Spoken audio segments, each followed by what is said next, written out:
మహారాష్ట్ర వారి స్టైల్‌లో రవ్వ లడ్డు ఎలా చేసుకోవాలో చూసేద్దామండి. ప్యాన్ పెట్టుకొని కొద్దిగా నెయ్యి వేసుకొని అందులో 1 కప్పు వరకు సూజీ రవ్వ వేసుకొని బాగా గోల్డెన్ కలర్ బ్రౌన్ వచ్చేంత వరకు ఫ్రై చేసుకోవాలి. ఫ్రై అయిన తర్వాత దాంట్లో కొద్దిగా నెయ్యి యాడ్ చేసుకుంటూ ఫ్రై చేసుకోవాలండి. ఈ విధంగా ఉండాలనమాట.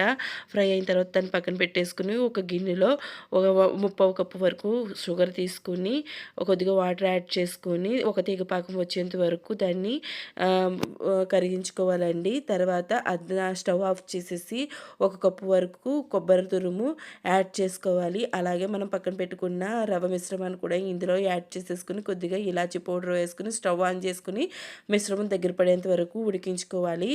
మిశ్రమం దగ్గర పడిన తర్వాత దాన్ని పక్కన పెట్టేసుకుందాం. ఈలోగా కొద్దిగా నెయ్యిలో జీడిపప్పులు వేయించుకొని వాటిని కొన్నిటిని చిన్న చిన్న ముక్కలుగా కట్ చేసుకోవాలి. మిశ్రమం చల్లారిన తర్వాత కొద్దిగా గోరువెచ్చగా ఉన్న టైంలో ఈ జీడిపప్పు ముక్కల్ని యాడ్ చేసేసుకొని ఇలా ఉండలు చుట్టేసుకోవడమేనండి. 4, 5 రోజులైనా జ్యూసీగా ఉండే రవ్వ లడ్డు రెడీ.